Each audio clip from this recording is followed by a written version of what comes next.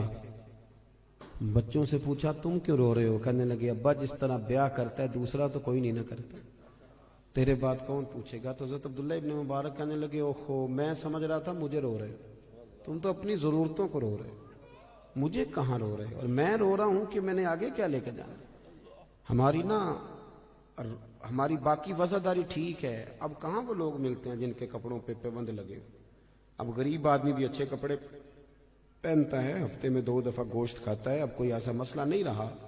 لیکن وہ جو ہماری روحانی زندگی تھی نا، دیکھیں نا مشکاۃ شریف میں حدیث ہے، اللہ کے رسول صلی اللہ علیہ وسلم نے فرمایا اپنے گھروں میں مسجد بناؤ، یعنی گھر میں ایک حصہ مخصوص کرو نماز کے لیے۔ اور حدیث کے اگلے لفظ یہ ہیں کہ گھر کو قبرستان نہ بنا لیں۔ اس کا مطلب ہے کہ گھر زندہ ان لوگوں کا ہے جو گھر میں رہتے ہوں اور نفل پڑھتے ہوں، باقی تو گھر مردہ ہے، جتنے مرضی لوگ بستے ہوں۔ ایک لائن ہے صوفیاء کی پوری، حضرت فضیل بن عیاض سے لے کر ابراہیم بن ادم تک، ایک لائن پوری، جو کہتے ہیں ویسے ہی گزر رہے تھے تو کسی گھر سے کوئی آیت سنی تو ہمارے اندر تبدیلی آ گئی، کسی گھر سے کسی کے پڑھنے کی آواز سنی تو تبدیلی آ گئی، بدل گئے، چھوڑ دیے گناہ۔ اب تو گھروں سے قرآن سننے کی آواز آتی نہیں، اب نہیں آواز آتی۔ دیکھو لوگ نفسیاتی مسائل کا بہت زیادہ شکار ہو گئے، ڈپریشن ہے، ٹینشن ہے، آواز آ رہی ہے، لڑائی ہے۔ اس کی وجہ یہ ہے کہ اپنی عقل کی کھوپڑی سے سارا کچھ ٹھیک کرنا چاہتے ہیں۔ عقل محدود ہے، آپ کدھر تک بھاگیں گے اس کو لے کے؟ بہت ساری چیزیں اللہ رسول پہ چھوڑ دیں اور اپنے جو من کے میل کچیل ہیں اس کو دھوئیں، اپنے آپ کو سمیٹیں، زیادہ ٹانگیں نہیں دنیا کے اندر پھیلائیں کہ جاتی دفعہ اکٹھی نہ کی جا سکے۔ اپنی زندگی میں کچھ چیزوں کو محدود کریں، بچا کے سارا کو چھڑا کے سب سے، مصلی لے کے نا بغل میں چھپا کے تھوڑا الگ سے بیٹھے، ایک تسبیح، ایک پانی کا پیالہ، ایک مصلی، پانی کا پیالہ ڈھکا ہوا، بند کریں یہ موبائل شبائل، تھوڑی دیر تنہا بیٹھے مصلی۔ صلاح الدین ایوبی بڑے پریشان رات کو رو رہے تھے، بڑے پریشان تھے۔ ایک بزرگ سے ملاقات ہوئی، انہوں نے کہا کیوں روتے ہو؟ کہنے لگے حضرت جی جنگ لڑنی ہے عیسائیوں سے۔ صلاح الدین ایوبی کے والد حضور غوث پاک کے مرید ہیں۔ صلاح الدین کہتے ہیں میں 10 سال کا تھا جب میرے ابا جی مجھے غوث پاک کی بارگاہ میں لے کے گئے، انہوں نے میرے لیے دعا کی تھی۔ 70,000 فوج جو صلاح الدین ایوبی کے ساتھ لڑی وہ ساری غوث پاک کے مریدوں کی تھی۔ خوش نہیں ہوئے آپ بات سن کے؟ ہاں جی، یہ صوفیاء کے ماننے والے جہاد کر سکتے ہیں اور انہوں نے ہی جہاد کیا ہے، یہی لوگ جی، اور یہی چراغ جلے گا تو روشنی ہوگی۔ بہرحال صلاح الدین ایوبی بزرگ سے کہنے لگے کہ پہلے ہی بڑی کمزوری ہے مسلمانوں کے پاس، اسلحہ کوئی نہیں، اور ابھی مجھے خبر ملی ہے کہ عیسائیوں کا ایک بحری بیڑا اسلحے سے بھرا ہوا بحری جہاز آ رہا ہے، تو وہ بھی اگر اسلحہ شامل ہو گیا تو بڑا مسئلہ بن جائے، تو میں بڑا پریشان ہوں، بزرگوں دعا کرنا۔ بابا جی کہنے لگے چل عشاء کے بعد تو بھی دعا کر، میں بھی کروں گا۔ بزرگ کہتے ہیں میں عشاء پڑھ کے چلا گیا، جب رات کو دوبارہ آیا نا مسجد میں تو صلاح الدین سجدے میں گرے ہوئے تھے اور رو رہے تھے، اللہ مہربانی فرما، اللہ مہربانی، اللہ مدد فرما، رو رہے۔ کہتے میں نے کہا اسے یکسوئی حاصل ہے، میں یہاں نہیں، میں گھر میں جا کے مصلی بچھاتا ہوں، سکتا ہے میری وجہ سے اس کو یکسوئی نہ ملے۔ کہتے میں گھر چلا گیا، جب فجر کی نماز پڑھنے کے لیے میں آیا تو صلاح الدین بڑے تر و تازہ تھے، خوش تھے۔ میں نے نماز کے بعد پوچھا خیر ہے؟ کہنے لگے حضور میرے رب کریم نے بڑا فضل کیا، وہ ان کا بحری بیڑا دریا میں غرق ہو گیا، ابھی اطلاع ملی ہے ابھی۔ بزرگ کہتے ہیں اس کی بات سنی تو مجھے وجد ہو گیا، میں نے کہا صلاح الدین وہ دریا میں غرق نہیں ہوا، تیرے آنسوؤں میں غرق ہو گیا، جو تو رویا ہے نا رات، تیرے آنسو سنے نا حدیث۔ حضور نے فرمایا اگر تو اللہ کے خوف سے رو پڑے اور صرف اتنا آنسو جتنا مچھر کا پر ہوتا ہے اگر اتنا بھی تیری آنکھ سے نکل گیا تو تیرا دوزخ میں جانا اتنا ہی مشکل ہوگا جتنا بھینس کے تھنوں سے نکلے ہوئے دودھ کا دوبارہ تھنوں میں جانا مشکل ہوگا۔ پر کوئی اتنا بھی تو روئے تب ہے، کسی کو اتنا روحانی زندگی آباد کرے، دعائیں لمبی مانگا کرے، بہت زیادہ مانگا کرے۔ حضور فرماتے ہیں جو رب سے زیادہ مانگے اللہ اسے راضی ہوتا ہے۔ اپنا تعلق، یہ دعا بندے کا اللہ سے رشتہ ہے. دعا مانگیں، مصلی پہ بیٹھیں، درود و سلام پڑھیں، ذوق سے پڑھیں. ایک جگہ ایسی مخصوص کریں جہاں بندے نہ ہمیں دیکھیں، وہاں بن صبر کے سج کے بیٹھیں. کوئی پوچھے کہ یہاں اکیلے میں سج کے کیوں بیٹھے ہو، تو بتاؤ رب رسول کے لیے بیٹھا ہوں، ان کے لیے سجا سمرا بیٹھا ہوں، ان کی یاد میں بیٹھا ہوں، ان کے لیے بیٹھا ہوں. اپنی روحانی زندگی کو مضبوط کریں، اپنے اندر کے معاملات کو درست کریں. آپ کو سکون ہوگا. جب غذا ملے گی تو آپ دیکھیں گے دل آپ کا مضبوط ہے.